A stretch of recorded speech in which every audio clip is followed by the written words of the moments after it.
शरद पवार यांच्या राष्ट्रवादीमध्ये राजकीय हालचालींना वेग आलाय। प्रफुल्ल पटेल आणि पार्थ पवार यांनी गेल्या आठवड्यामध्ये शरद पवार यांची भेट घेतल्याची माहिती आहे। या भेटीमध्ये तीनही नेत्यांची राजकीय चर्चा झाली आहे अशी माहिती समजते।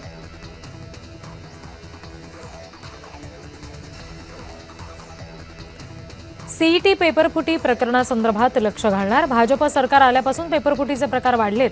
सखोल चौकशीशिवाय पेपरफुटीचं सत्य समोर येणार नाही असं वक्तव्य रोहित पवार यांनी केलं।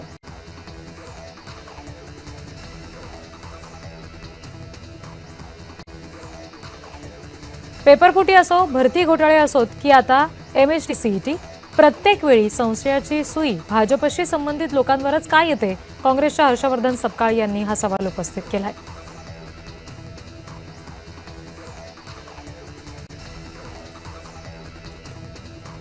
जेव्हा काँग्रेसचं सरकार होतं तेव्हा एमआयडीसी साठी जितक्या जमिनी विकत घेतल्या त्या कुठल्या दराने घेतल्या याचं आत्मचिंतन काँग्रेसने करावं।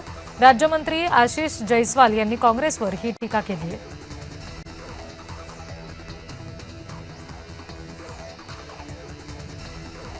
उगाच काहीतरी वावड्या उठवण्याचं काम संजय राऊत करत असतात। आपल्या स्वतःच्या पक्षाचं काय चाललंय ते सोडून देतात। मंत्री गिरीश महाजन यांनी खासदार संजय राऊत यांना हा टोला लगावलाय।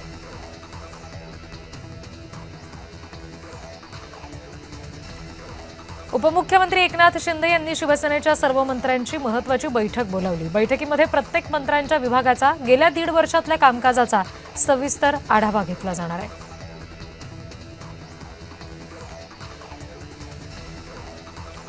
नांदणी मठाच्या माधुरी हत्तीणीला वंतारा इथे जाऊन 1 वर्ष पूर्ण होत आहे। वर्षपूर्तीनिमित्त माधुरी हत्तीणीच्या घरवापसीसाठी माजी खासदार राजू शेट्टी यांच्याकडून एकदिवसीय उपोषण करण्यात येत आहे।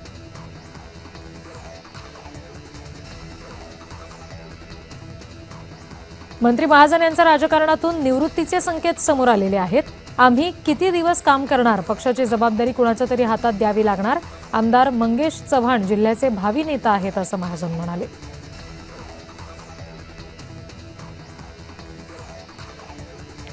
वनमंत्री गणेश नाईक यांनी कोपरखैरणीमधील नवीन कनेक्टिंग लिंक ब्रिजचं उद्घाटन केलं। मात्र शिंदेंच्या शिवसैनिकांची धास्तीनं भाजप मंत्र्यांनी गुपचूप कनेक्टिंग लिंक ब्रिजचं उद्घाटन आटपलं अशा चर्चा रंगलेल्या आहेत।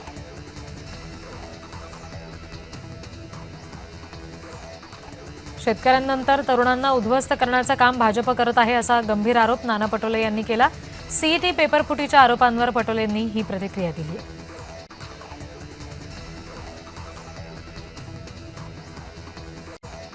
आदिवासी आश्रमशाळा अन्नातून विषबाधा प्रकरणामध्ये 24 तासात 6 जणांवर गुन्हे दाखल झाले। कुणाच्याही अपप्रचाराला आदिवासी बांधवांनी बळी पडू नये। शिवसेना आमदार बच्चू कडू यांच्या टीकेला आदिवासी विकास मंत्री अशोक उईके यांनी हे प्रत्युत्तर दिले।